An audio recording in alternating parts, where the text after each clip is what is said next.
Ma femme, voyage à Paris prolongé. Ma réponse, profitant bien avec Chris, puis je l'ai bloqué partout. J'étais assis à mon bureau quand mon téléphone a vibré. Un texto de ma femme. Elle était à Paris depuis déjà une semaine, soi-disant avec 3 de ses amis du travail. Le message était enjoué, presque trop enjoué. Salut mon chéri. On passe un moment tellement incroyable ici. Les filles et moi avons décidé de prolonger le voyage de 2 semaines supplémentaires. Ça ne te dérange pas, n'est-ce pas? Paris est tout simplement magique. Tu me manques. J'ai fixé l'écran pendant une bonne trentaine de secondes. Puis, j'ai tapé ma réponse. J'espère que vous appréciez Paris, toi et Chris. Les papiers du divorce t'attendront à ton retour. J'ai appuyé sur envoyer. Puis j'ai bloqué son numéro. Je l'ai bloqué sur toutes les plateformes de réseaux sociaux, email, partout. Mes mains étaient stables. Pas de tremblement, pas d'hésitation. J'avais eu 3 semaines pour me préparer à ce moment. Il y a 3 semaines, j'ai remarqué une dépense sur notre carte de crédit commune. 370 € dans un boutique-hôtel du centre-ville. Nous habitons à 20 minutes du centre-ville. Quand je lui ai posé la question, elle a dit que c'était un événement professionnel, une sorte de séminaire d'entreprise. Chose amusante, son entreprise publie tout sur son site web. Aucun séminaire ce week-end-là. Puis il y a eu les textos. Elle a commencé à poser son téléphone face contre table, à prendre des appels dans l'autre pièce, à sourire à son écran quand elle pensait que je ne regardais pas. Les signes classiques, n'est-ce pas? Mais je ne suis pas du genre jaloux. Il me fallait des preuves. Alors, j'ai vérifié notre compte de téléphonie mobile en ligne. Il se trouve que je suis le titulaire principal du compte. Je pouvais voir tous les numéros qu'elle avait textés et appelés. Un numéro revenait constamment. Tard le soir, tôt le matin, les week-ends. J'ai fait une recherche inversée. Chris Brennan travaillait dans son service commercial. Je ne l'ai pas confronté. Pas encore. À la place, je me suis connecté à notre espace de stockage en ligne. Son téléphone se sauvegardait automatiquement. Les messages supprimés. Pas si supprimés que ça quand ils sont stockés dans le cloud. J'ai passé un samedi entier à lire des mois de conversation pendant qu'elle était soi-disant à la salle de sport. Les messages étaient détaillés. Des plans pour se voir. Des plaintes à mon sujet. Comment j'étais ennuyeux, prévisible, que je ne l'excitais plus. Comment Chris la faisait se sentir vivante. Comment il se voyait depuis 6 mois. 6 mois. Puis est venu son plan brillant, un voyage à Paris. Mais voilà le problème. Elle m'a dit que c'était avec Kimberly, Autumn et Queen de son bureau. Je connaissais assez bien Kimberly. Nous avions dîné avec elle et son mari 2 fois. Alors, j'ai fait quelque chose de simple. J'ai envoyé un texto à Kimberly, juste un message désinvolte, « Salut, j'espère que vous vous amusez bien à Paris, les filles. » Envoyez des photos. Sa réponse est arrivée 5 minutes plus tard. Paris? Je suis en Floride pour voir mes parents. De quoi tu parles? C'est là que j'ai su qu'elle n'était pas avec les filles. Elle était avec Chris. J'ai appelé un avocat le jour même. Le mardi après-midi, j'étais assis dans le bureau de Bradley Wolf, étalant tout sur la table. Les relevés de cartes de crédit, les registres de textos, les messages sauvegardés sur le cloud, tout. C'est assez simple, a-t-il dit en feuilletant les papiers. Avec ces preuves, nous pouvons agir rapidement. C'est elle que vous savez? Pas encore. Bien. Gardez ça pour vous. Laissez-moi déposer la demande. Nous aurons tout de prêt et vous pourrez lui signifier l'assignation à son retour. J'ai payé sa provision. Environ 1860 €, ce qui faisait mal, mais j'avais économisé. Je travaillais comme coordinateur de projet pour une entreprise de construction. 39 000 € par an, ce n'était pas énorme, mais j'avais été prudent. J'avais environ 7 400 € sur un compte séparé. Elle n'était pas au courant de cet argent. Je l'avais mis de côté pour un acompte sur une maison un jour. Ce rêve était mort maintenant, mais au moins j'avais des options. La semaine où elle est partie pour Paris avec les filles, j'ai agi méthodiquement. J'ai changé le mot de passe de notre compte Netflix. Petit, mais ça l'ennuierait. J'ai séparé nos finances, ouvert un nouveau compte courant et fait rediriger mon salaire. J'ai retiré mon nom du bail de notre appartement qui devait être renouvelé le mois suivant. Le propriétaire a été compréhensif quand je lui ai expliqué que j'allais déménager. J'ai même appelé ses parents. Je ne leur ai pas tout dit, juste que nous avions de sérieux problèmes et que je voulais qu'ils l'entendent de ma part d'abord. Ils ont semblé inquiets mais n'ont pas insisté. Ils allaient bientôt comprendre. Au moment où elle a envoyé ce texto pour prolonger son voyage, j'étais prêt. La demande de divorce était déposée. Un huissier de justice était prêt à intervenir. Sa petite liaison parfaite était sur le point de devenir l'affaire de tous. Mon téléphone a commencé à sonner 15 minutes après que j'ai envoyé ma réponse. Ses parents. J'ai laissé sonner jusqu'à la messagerie vocale. Puis sa mère a rappelé, encore et encore. Je les ai bloqués aussi. 1 heure plus tard, quelqu'un frappait à la porte de mon appartement. J'ai regardé par le Judas. Son père, Roger Caldwell, se tenait là, l'air furieux. J'ai ouvert la porte mais je ne l'ai pas invité à entrer. « Qu'est-ce qui se passe, bordel ?» a-t-il exigé. « Ta femme est à Paris en pleine crise de nerfs parce que tu lui as envoyé un texto insensé sur le divorce. »« À quoi tu penses ?»« Je pense qu'elle n'est pas à Paris avec ses amis, » ai-je dit calmement. « Elle est là-bas avec Chris Brennan de son bureau. Ils ont une liaison depuis 6 mois. » Son visage est devenu vide. « Ce n'est pas vrai. »« C'est vrai. J'ai les messages, les reçus d'hôtel, tout. Elle vous a menti. Elle m'a menti. Et maintenant, elle panique parce qu'elle s'est fait prendre. On ne jette pas un mariage comme ça pour un malentendu. Ce n'est pas un malentendu. C'est un choix qu'elle a fait à plusieurs reprises pendant 6 mois. Il a essayé d'argumenter, mais j'en avais assez. Je ne discuterai pas de ça avec vous. La demande est déposée. Elle recevra l'assignation à son retour. Bonne soirée. J'ai fermé la porte. Il est resté là 1 minute. Puis j'ai entendu ses pas s'éloigner. Mon téléphone explosait maintenant. Des textos de ses amis, de son frère, de gens que je connaissais à peine. Tout le monde voulait savoir ce qui se passait. J'ai tout ignoré. À la place, je me suis versé un verre, je me suis assis sur le canapé, j'ai mis un match, et j'ai ressenti quelque chose que je n'avais pas ressenti depuis des mois. La paix. Elle avait fait son choix. Maintenant, elle allait devoir vivre avec. Le lendemain matin, je me suis réveillé dans le silence. Pas d'appel frénétique, pas de texto d'urgence. Elle a dû comprendre que je l'avais bloquée partout. Tant mieux. J'ai fait du café et j'ai vérifié mes emails. Bradley m'avait envoyé le projet de la requête en divorce. Différends irréconciliables, partage des biens, tout y était. Je l'ai lu 2 fois, pris quelques notes et je l'ai renvoyé. Mon téléphone a sonné. Numéro inconnu. J'ai failli ne pas répondre, mais quelque chose m'a dit de décrocher. Allô, espèce de lâche. C'était elle, appelant d'un numéro international. Tu me bloques? Tu es sérieux, là? Tout à fait sérieux. Je n'arrive pas à croire que tu m'accuses de te tromper. Je suis à Paris avec mes amis et tu fais une sorte de crise de paranoïa. Tu es à Paris avec Chris. Kimberly est en Floride. Autumn est à la maison avec ses enfants. Quinn n'a jamais quitté la ville. Tu veux que je continue? Silence. Ouais, je les ai appelés. Ça m'a pris environ 10 minutes pour confirmer que tu avais menti sur tout. Alors, arrête ton cinéma. D'accord. Sa voix a changé. Est devenue plus basse. D'accord. Oui, Chris est ici, mais ce n'est pas ce que tu penses. Nous sommes juste amis. Il avait un voyage d'affaires et je l'ai accompagné. C'est tout. Les amis ne réservent pas de chambre d'hôtel ensemble. Les amis n'envoient pas de message sur à quel point l'autre les fait se sentir bien. Les amis ne se plaignent pas de leur mari ennuyeux qui ne les comprend pas, tu as lu mes messages. Elle avait l'air horrifiée, comme si c'était moi qui avais fait quelque chose de mal. Chaque message. La sauvegarde sur le cloud est une chose merveilleuse. 6 mois de preuve. Les appels tard le soir. L'hôtel au centre-ville. Tout. Elle s'est mise à pleurer. Les mêmes faux pleurs qu'elle avait utilisés auparavant quand elle voulait quelque chose. S'il te plaît, écoute-moi. J'ai fait une erreur. On peut arranger ça. Non, on ne peut pas.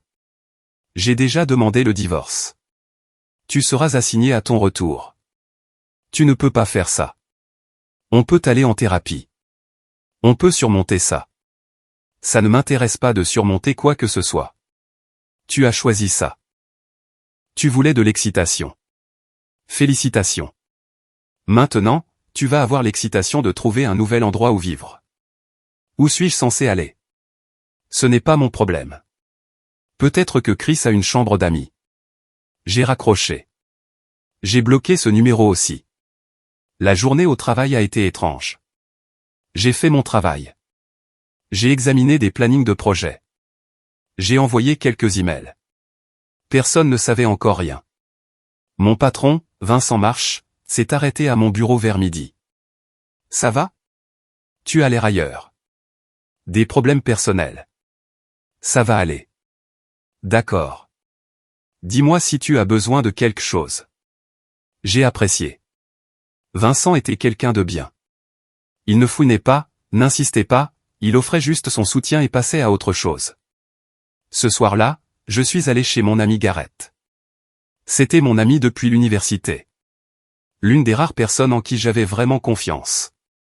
Sa femme, Lydia, a ouvert la porte. Salut, entre. Gareth est dans le garage. Je l'ai trouvé en train de travailler sur sa camionnette, les mains couvertes de graisse. Il a levé les yeux quand je suis entré. Qu'est-ce qui se passe? Je divorce. Il a posé sa clé. Quoi? Je lui ai tout raconté. La liaison, le faux voyage à Paris, les messages. Il a écouté sans m'interrompre, ce que j'ai apprécié. Quand j'ai eu fini, il a juste secoué la tête. Mec, je suis désolé. C'est brutal. C'est comme ça. Tu as besoin de quelque chose? Un endroit où rester? Tu veux boire un verre? Ça va. Je voulais juste le dire à quelqu'un qui n'essaierait pas de m'en dissuader. Il a hoché la tête. Tu fais ce qu'il faut. Quelqu'un qui ferait ça ne mérite pas de seconde chance.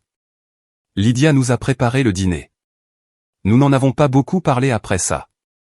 On a juste regardé du football et traîné ensemble. Ça semblait normal, et c'est ce dont j'avais besoin. Le jeudi, la nouvelle se répandait. Ses collègues ont commencé à l'apprendre. Quelqu'un de son bureau, un gars nommé Evan que j'avais rencontré une fois à une fête d'entreprise, m'a envoyé un message. Salut mec, j'ai entendu ce qui s'est passé. Je veux juste que tu saches que beaucoup d'entre nous n'avaient aucune idée pour Chris et ta femme. C'est dégueulasse. Si tu as besoin de quoi que ce soit, fais-moi signe. Je l'ai remercié. Il s'est avéré que leur relation était un secret de polichinelle au bureau. Les gens se doutaient, mais personne n'avait rien dit. La politique d'entreprise, je suppose. Ne pas se mêler des problèmes des autres. Mais maintenant, ce n'était plus juste des problèmes. C'était un désastre. Et Chris commençait à sentir la pression. J'ai fait quelques recherches. Il s'est avéré que leur entreprise avait une politique stricte concernant les relations entre employés. Il fallait les déclarer au RH.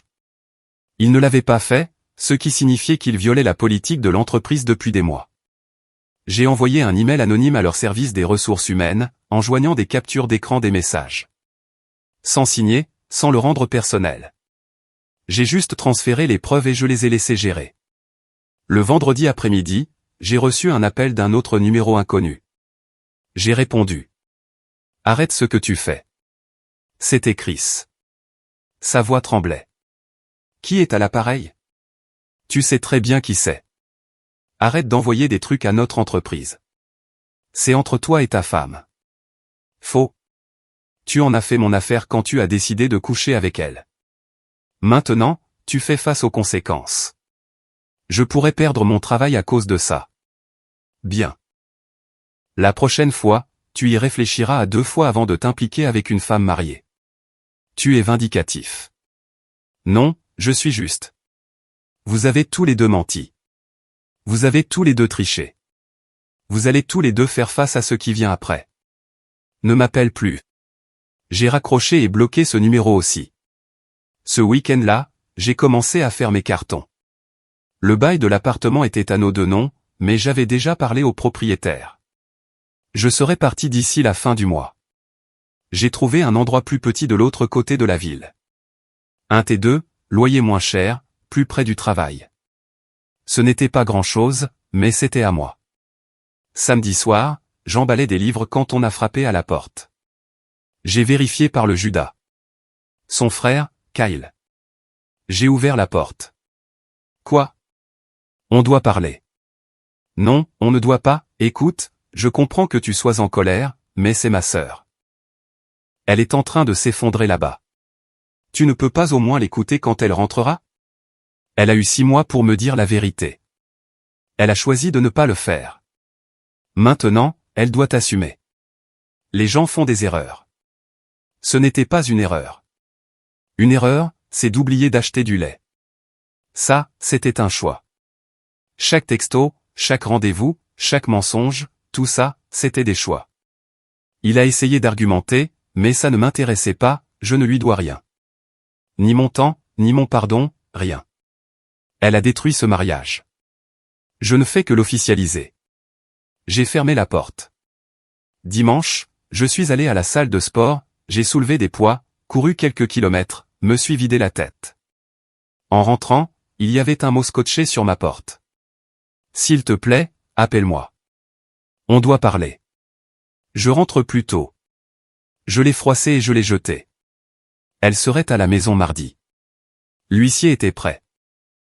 Son voyage de rêve était sur le point de se terminer, et les conséquences ne faisaient que commencer. Je ne me sentais plus en colère, juste résolu. Elle voulait jouer à des jeux. Très bien. Mais je ne jouais pas. Je mettais fin à la partie. Le mardi est arrivé plus vite que je ne le pensais. J'ai pris ma journée. J'ai dit à Vincent que j'avais des affaires personnelles à régler. Il n'a pas posé de questions. J'ai passé la matinée à finir mes cartons. La plupart de mes affaires étaient déjà dans des boîtes. L'appartement avait l'air vide, vidé de tout ce qui comptait pour moi. J'avais pris mes vêtements, mes livres, mes outils. J'ai laissé les meubles. Rien de tout ça ne signifiait quoi que ce soit de toute façon. Vers 14 heures, j'ai entendu une clé dans la serrure. La porte s'est ouverte et elle était là, valise à la main, l'air épuisé. Ses yeux étaient rouges, son maquillage avait coulé. Elle avait probablement pleuré dans l'avion. Elle m'a vu assis sur le canapé et s'est figée. Tu es là. C'est encore mon appartement pour 2 semaines. Après ça, il est à toi. Elle a laissé tomber sa valise et s'est approchée de moi. S'il te plaît, est-ce qu'on peut juste parler? Vraiment parler? Il n'y a rien à dire. Si, il y a. J'ai fait une terrible erreur. Je le sais maintenant, mais on peut arranger ça. On peut aller en thérapie, surmonter ça ensemble. Tu n'arrêtes pas de dire ce mot, on. Il n'y a plus de on. Elle s'est assise à l'autre bout du canapé, essayant de se ressaisir. Je t'aime. Je n'ai jamais cessé de t'aimer. Drôle de façon de le montrer. J'étais perdu. Chris m'a accordé de l'attention. M'a fait me sentir spécial, mais ça ne signifiait rien. C'était juste une distraction. Une distraction de 6 mois. Ça, c'est du dévouement. Son visage s'est crispé. Pourquoi es-tu si cruel? Cruel? Tu as menti à tout le monde. Tes parents, tes amis, moi. Tu as pris de l'argent de notre compte commun pour financer ta liaison. Tu as réservé des hôtels, envoyé des messages sur à quel point j'étais ennuyeux, planifié des voyages secrets, et c'est moi qui suis cruel? Je ne pensais pas ces choses que j'ai dites sur toi. Si, tu les pensais. Assume. Tu pensais chaque mot. Tu ne t'attendais juste pas à te faire prendre. Elle a essayé une autre approche. S'est rapprochée, a posé sa main sur mon bras. Tu me manques. Nous me manquons. Ce que nous avions ne te manque pas? J'ai retiré mon bras. Ce que nous avions est mort il y a 6 mois quand tu as décidé que Chris était plus intéressant que ton mariage. C'est fini avec lui. Complètement fini. Je lui ai dit que c'était terminé. Tant mieux pour toi. Ça ne change rien. Elle s'est levée, frustrée maintenant. Alors c'est tout. Tu vas juste jeter 5 ans de mariage. Je ne jette rien. Tu l'as déjà fait. La sonnette a retenti. Timing parfait. Je me suis levé et j'ai ouvert. Une femme d'une quarantaine d'années se tenait là avec un presse-papier. Livraison pour Madison Caldwell. Ma femme est apparue derrière moi.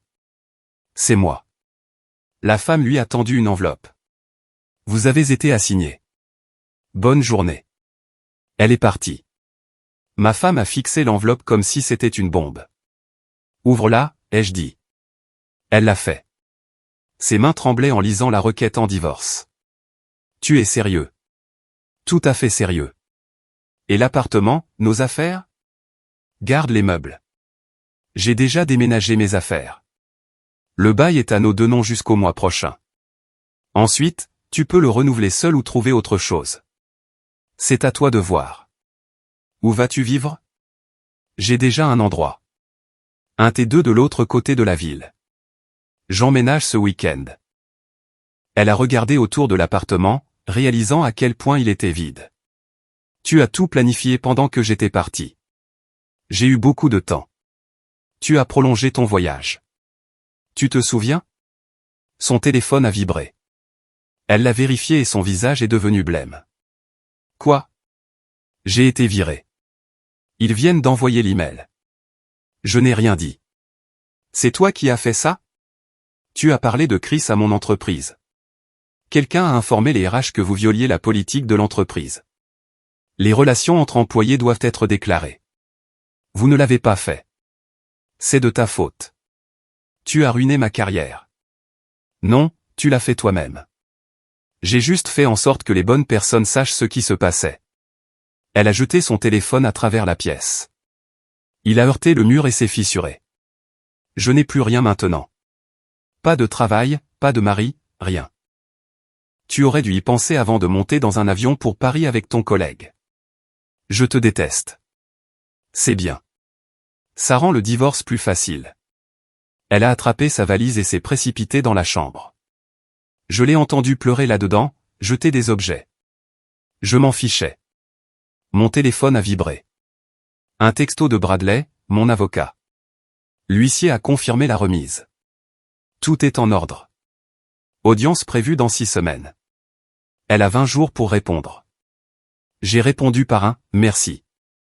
1 heure plus tard, ses parents sont arrivés. Cette fois, tous les deux. Sa mère, Patricia, avait l'air d'avoir pleuré.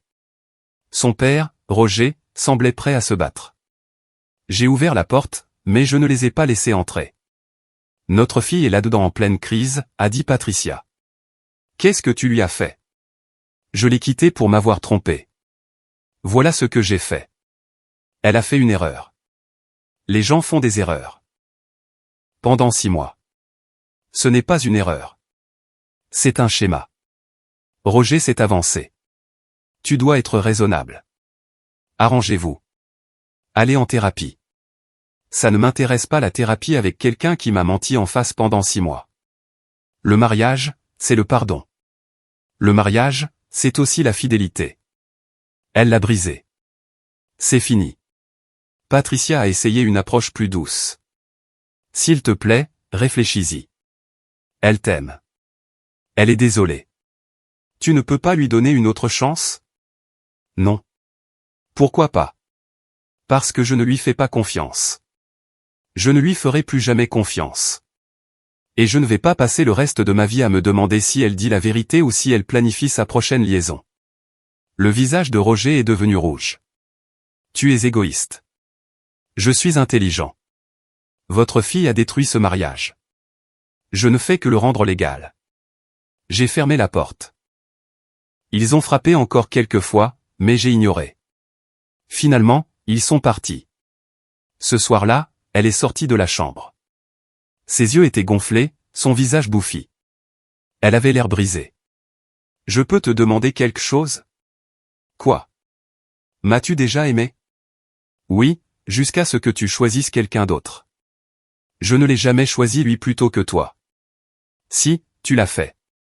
Chaque fois que tu lui envoyais un texto, chaque fois que tu mentais sur où tu allais, chaque fois que tu supprimais un message, tu le choisissais. Elle s'est assise par terre, le dos contre le mur. Je ne sais pas quoi faire maintenant. Débrouille-toi. Tu es une adulte. Où suis-je censé aller? Je n'ai plus de travail. Tes parents ont une maison. Reste là-bas ou trouve un colocataire. Ce n'est pas mon problème. Tu ne vas vraiment pas m'aider du tout. T'aider après ce que tu as fait? Non. Elle m'a regardé avec une sorte d'incrédulité. Tu as changé. Tu n'es plus la personne que j'ai épousée. Tu as raison. Je ne le suis plus. La personne que tu as épousée t'aurait probablement reprise. Aurait cru tes excuses et aurait essayé d'arranger les choses. Mais cette personne n'existe plus. Tu l'as tuée. J'ai attrapé ma veste et mes clés. Je pars. Je reviendrai demain pour prendre le reste de mes cartons. Ne sois pas là. Je suis sorti, j'ai conduit jusqu'à chez Gareth. Lui et Lydia n'ont eu qu'à me regarder pour savoir. C'est fait, ai-je dit. Bien, a répondu Gareth. Tu veux un verre? Ouais, en fait. Nous nous sommes assis dans son garage, à boire sans dire grand-chose. Parfois, c'est tout ce dont on a besoin. Juste quelqu'un qui comprend sans avoir besoin d'explication. Quand je suis parti, il était plus de minuit. J'ai conduit jusqu'à un hôtel bon marché près de mon nouvel appartement.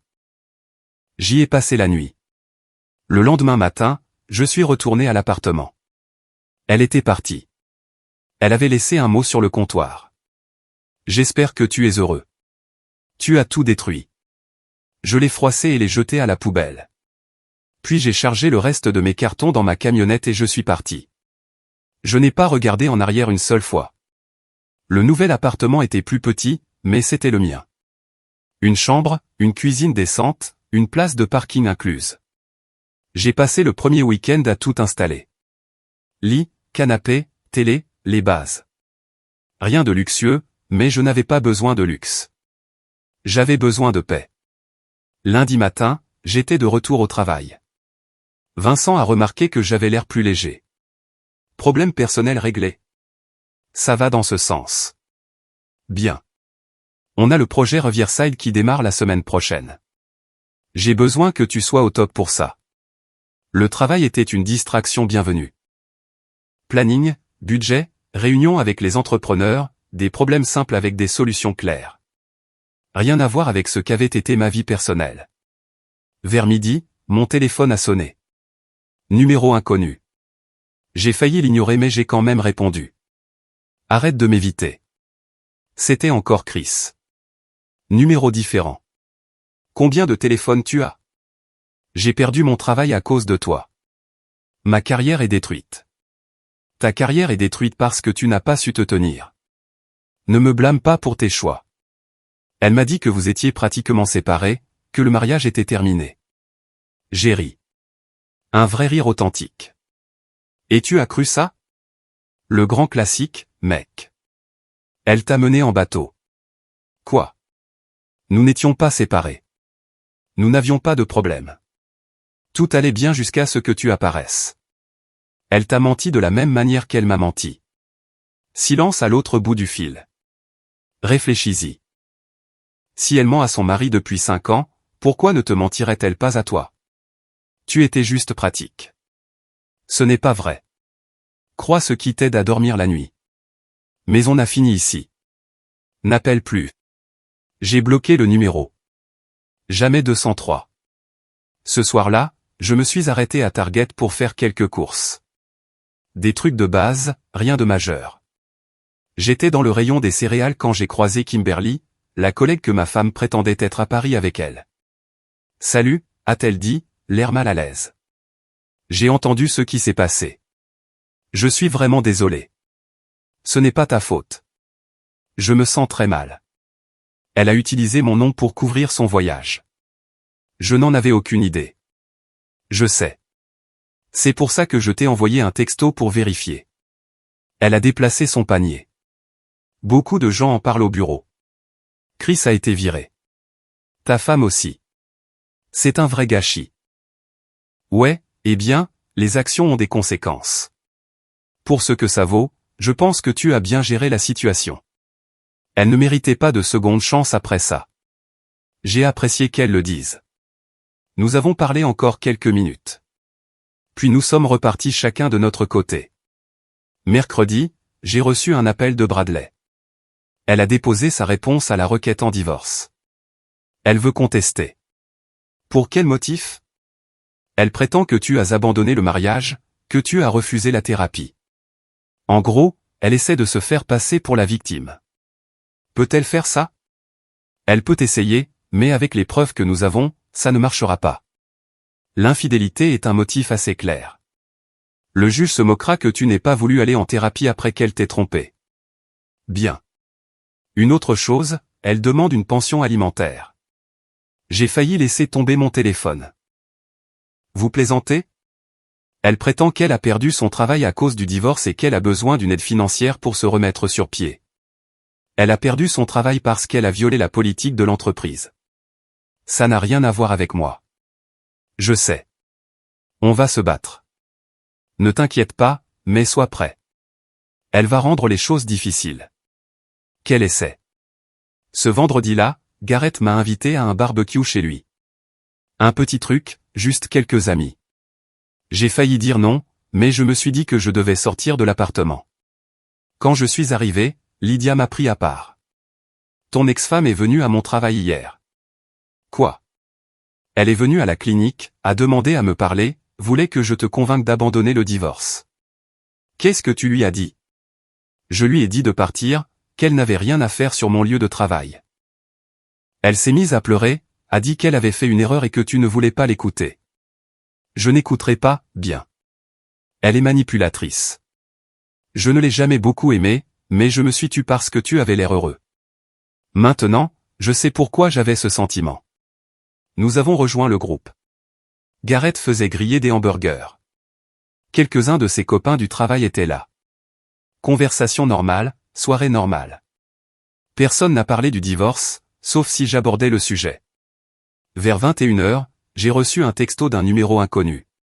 Contre mon gré, je l'ai ouvert. C'était elle. Je sais que tu m'as bloqué partout, mais je dois te dire quelque chose. Je suis enceinte. Mon estomac s'est noué.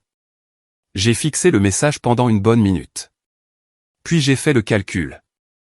Nous n'avions pas eu de relation intime depuis près de 2 mois. Pas depuis début juillet.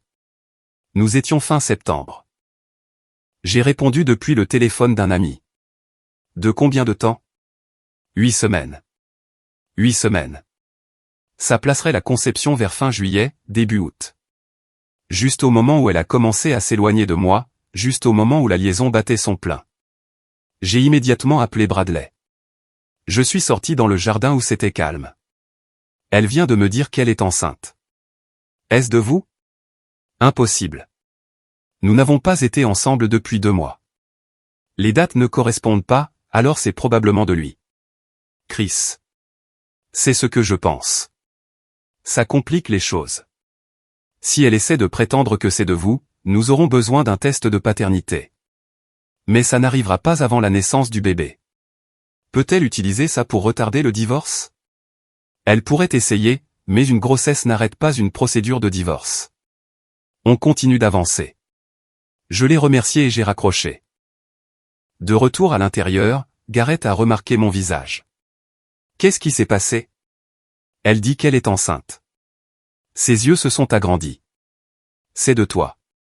Non. Les dates ne collent pas. Ça doit être Chris. Mec. C'est dingue. Ouais. Lydia a secoué la tête. Elle va essayer d'utiliser ce bébé pour te manipuler. Ne tombe pas dans le panneau. Je ne tomberai pas, mais une partie de moi a ressenti quelque chose. Pas de la jalousie, pas de la colère, plutôt un sentiment de finalité. Elle était passée à autre chose si complètement qu'elle attendait l'enfant de quelqu'un d'autre. Il n'y avait pas de retour en arrière possible. Non que je le veuille, mais ça a juste souligné à quel point c'était fini entre nous. Samedi matin, j'ai reçu un autre texto de son numéro. On doit parler du bébé. Ça change tout. J'ai répondu, non, ça ne change rien.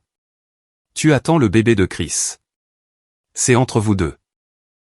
Ça n'a rien à voir avec moi. Comment sais-tu que ce n'est pas le tien? Parce que je sais compter et parce que nous connaissons tous les deux la vérité. Arrête d'essayer de me manipuler. Je ne te manipule pas. J'essaie de sauver notre mariage. Notre mariage s'est terminé quand tu es monté dans cet avion pour Paris. Le bébé ne fait que confirmer que tu es passé à autre chose. Profite de ta nouvelle vie. J'ai bloqué ce numéro aussi. Dimanche, j'ai fait un long trajet en voiture. J'avais besoin de me vider la tête. J'ai fini au bord d'un lac à environ 1 heure de la ville. Je me suis assis sur un banc. J'ai regardé l'eau. J'ai pensé à tout ce qui s'était passé. 5 ans de mariage partis en fumée. Emploi perdu. Appartement parti. Femme enceinte de l'enfant d'un autre homme. Ça aurait dû être pire que ça. Mais honnêtement, je me sentais libre. Fini de me demander où elle était.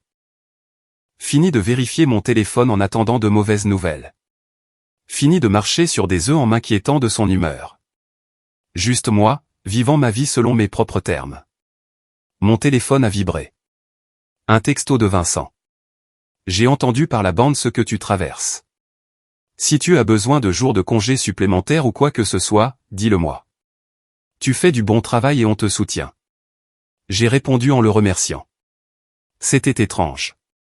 Des gens que je connaissais à peine me soutenaient plus que ma propre femme ne l'avait fait. Ça m'a fait réaliser à quel point je m'étais isolé dans ce mariage, à quel point j'avais renoncé pour essayer de la rendre heureuse. Ce soir-là, je me suis arrêté dans un bar près de mon nouvel appartement, j'ai commandé un verre, je me suis assis au comptoir. Le barman, un type plus âgé nommé Clayton, a engagé la conversation. On dirait que tu as quelque chose sur le cœur. Je divorce. Ah, dur. Ça pourrait être pire. C'est l'esprit. Mon ex-femme a pris la maison, la voiture et le chien. J'ai eu les dettes et un studio. Mais tu sais quoi? La meilleure chose qui me soit jamais arrivée. Ouais. Ouais. Parfois, on ne réalise pas le poids qu'on porte jusqu'à ce qu'il soit parti. Donne-toi 6 mois. Tu verras. J'espérais qu'il avait raison. Quand je suis rentré, il était tard. Je me suis effondré sur mon canapé, j'ai mis une émission au hasard et je me suis endormi. Pour la première fois depuis des mois, je n'ai pas fait de cauchemar. Je ne me suis pas réveillé en panique. J'ai juste dormi. Et ça ressemblait à un progrès. 2 semaines ont passé. Le divorce avançait. Bradley a dit que nous aurions bientôt une date d'audience, probablement dans un autre mois. En attendant, la vie continuait. J'ai entendu par des amis communs qu'elle était retournée vivre chez ses parents. Roger et Patricia n'étaient pas ravis. Apparemment, avoir leur fille adulte de retour à la maison, sans emploi et enceinte de l'enfant de quelqu'un d'autre alors qu'elle était encore mariée à moi. Ce n'était pas exactement la vie qu'ils avaient imaginée pour elle. Chris avait disparu. Quelqu'un m'a dit qu'il avait déménagé dans un autre État, pris un emploi en Arizona ou au Nouveau-Mexique, quelque chose comme ça. Il avait fui le désordre qu'il avait contribué à créer. Typique. Pendant ce temps, son cercle social s'effondrait. Autumn n'a cessé de lui parler après avoir découvert qu'elle avait utilisé son nom dans le mensonge de Paris. Quinn a fait de même. Kimberly ne voulait rien avoir à faire avec elle. Les gens qu'elle pensait être ses amis se sont avérés être des collègues qui n'appréciaient pas qu'on leur mente. J'ai croisé Autumn dans un café un matin. Elle m'a vu et s'est approchée. « Je te dois des excuses », a-t-elle dit. Pourquoi? Je l'ai défendu au début. Je pensais que tu étais peut-être trop dur. Puis j'ai découvert qu'elle avait mêlé mon nom à ses mensonges. M'a utilisé comme couverture pour sa liaison. Je me sens comme une idiote. Tu ne savais pas, n'empêche, je suis désolé. Tu méritais mieux que ce qu'elle a fait. Le travail allait bien. Le projet Riverside était dans les délais. Vincent m'a demandé de former une nouvelle recrue, de lui montrer les ficelles. Des choses normales, productives. Ça faisait du bien de se concentrer sur quelque chose qui avait du sens. Un soir, j'ai reçu un message Facebook de sa cousine Nathalie. On s'était toujours bien entendu. Salut, je voulais juste prendre de tes nouvelles. J'ai entendu pour tout. Je suis désolé que tu traverses ça. Merci. Je gère. Elle ne va pas bien. Ses parents s'inquiètent pour elle. C'est regrettable. Penses-tu qu'il y a une chance que vous puissiez arranger les choses? Non. 0 chance. Elle est vraiment désolée. Elle pleure tous les jours. Elle aurait dû y penser avant de monter dans un avion pour Paris avec son collègue. Nathalie n'a pas répondu après ça. L'audience est arrivée plus vite que prévu. Début novembre, un mardi matin froid. J'ai retrouvé Bradley au palais de justice. Elle était là avec son avocat, un type en costume cher que ses parents avaient probablement payé. Nous nous sommes assis dans des sections différentes, sans nous regarder. Le juge a examiné le dossier, a posé quelques questions. Son avocat a essayé de me dépeindre comme étant déraisonnable, refusant de travailler sur le mariage. Bradley a rapidement mis fin à cela avec les preuves. Message texte, reçu d'hôtel, tout le dossier. Le juge n'a pas été impressionné. L'infidélité est un motif de divorce. J'accueille la requête. Les biens seront partagés conformément à la loi de l'État. Aucune pension alimentaire n'est accordée. Affaire classée. Son avocat a tenté de s'opposer, mais le juge en avait terminé. Le tout a duré peut-être 20 minutes. Dehors, elle a essayé de s'approcher de moi. Son avocat l'a arrêté. Ne fais pas ça, a-t-il dit. C'est fini. Elle m'a regardé une dernière fois. Je n'ai rien dit. J'ai juste marché jusqu'à ma camionnette et je suis parti. Bradley m'a appelé cet après-midi-là. Félicitations. Vous êtes officiellement divorcés. Merci pour tout. Pas de problème. Vous aviez un dossier solide. Ça a rendu mon travail facile. J'ai raccroché et je suis resté assis dans mon appartement pendant un moment. J'ai pensé à la suite. La réponse était simple. Ce que je voulais. Plus de mensonges. Plus de drame. Juste aller de l'avant. Ce soir-là, Gareth et Lydia m'ont emmené fêter ça. Nous sommes allés dans un steakhouse, avons bien mangé, ri de bêtises. La vie normale. Tu sembles différent, a dit Lydia. Plus léger. Je me sens plus léger. Bien. Tu mérites d'être heureux. J'ai levé mon verre à de nouveaux départs. Ils ont trinqué avec moi. Et pour la première fois depuis longtemps, j'y ai cru. 3 mois après le divorce, j'entrais dans une routine. Le travail allait bien. J'ai eu une promotion, en fait, un poste de superviseur avec une augmentation décente. Vincent a dit que je l'avais mérité. L'appartement me semblait maintenant être un foyer. J'avais acheté de nouveaux meubles, accroché quelques tableaux, je l'avais fait mien. J'ai entendu dire qu'elle avait eu le bébé, un garçon. Chris était revenu pour la naissance, apparemment. S'ils sont restés ensemble, je ne savais pas et je m'en fichais. Ce chapitre de ma vie était clos. Un samedi de février, j'étais au supermarché quand je l'ai vue. Elle était dans le rayon des fruits et légumes, l'air fatigué. Le bébé était dans un porte-bébé attaché à sa poitrine. Elle m'a vu et s'est figée. J'ai hoché la tête, j'ai continué mon chemin. Je n'étais pas intéressé par une conversation. Mais elle m'a suivi jusqu'à la caisse. On peut parler juste 1 minute? J'ai soupiré. Qu'est-ce que tu veux? Je voulais dire que je suis désolé pour tout. J'ai détruit quelque chose de bien et je le regrette tous les jours. D'accord. C'est tout? Juste d'accord? Qu'est-ce que tu veux que je dise? Que je te pardonne? Je ne te pardonne pas. Que nous pouvons être amis. Nous ne le pouvons pas. C'est fini. Je sais. J'avais juste besoin que tu saches que je réalise ce que j'ai perdu. Tu n'as rien perdu. Tu l'as jeté. Il y a une différence. Elle a baissé les yeux sur le bébé. Il n'est pas de Chris, tu sais. Chris est parti quand j'étais enceinte de 6 mois. Il n'a pas pu gérer. Ce n'est pas mon problème. Je vis chez mes parents, je travaille à temps partiel dans un centre d'appel. Ce n'est pas la vie que je voulais. Alors tu n'aurais pas dû tromper. Elle s'est mise à pleurer. Quelques personnes dans la file ont jeté un coup d'œil. Je m'en fichais. Je n'essaie pas de te contrarier, ai-je dit. Mais je ne vais pas te consoler non plus. Tu as fait tes choix. Maintenant, tu vis avec. J'ai payé mes courses et je suis sorti. J'ai conduit jusqu'à la maison, j'ai déballé, j'ai préparé le dîner. Un samedi normal. Ce soir-là, Gareth a appelé. Tu veux boire un verre? Ouais, en fait. On s'est retrouvés dans un bar du centre-ville. On a parlé de travail, de sport, rien de lourd.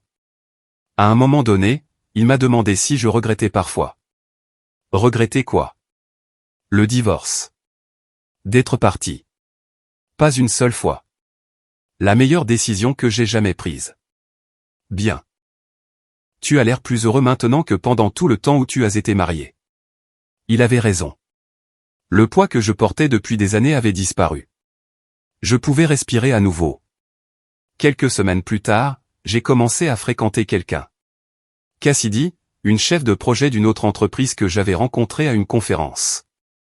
Rien de sérieux pour l'instant. Juste apprendre à se connaître, mais ça faisait du bien. C'était simple. Pas de jeu, pas de mensonge. Elle m'a posé une question sur mon ex une fois. Je lui ai raconté la version courte. C'est dur, mais tu as bien géré. J'ai fait ce que j'avais à faire. La plupart des gens auraient essayé d'arranger les choses, seraient restés malheureux. Pas moi. La vie est trop courte. En y repensant maintenant, je ne regrette rien. Ni de l'avoir épousé, ni de lui avoir fait confiance, ni même la douleur du divorce. Cela m'a appris quelque chose de précieux. Connaître sa propre valeur. Fixer des limites. Et quand quelqu'un vous montre sa vraie nature, croyez-le du premier coup. Elle voulait de l'excitation. Elle a eu des conséquences. Je voulais la paix. Et je l'ai trouvée. Fin de l'histoire. Notre histoire est terminée. Si vous êtes arrivé jusqu'ici, que diriez-vous de vous abonner à notre chaîne? Cela nous aide énormément. J'ai sélectionné 2 autres vidéos pour vous qui, j'en suis sûr, vous plairont. N'hésitez pas à cliquer dessus. Je vous attends dans la prochaine histoire. À bientôt.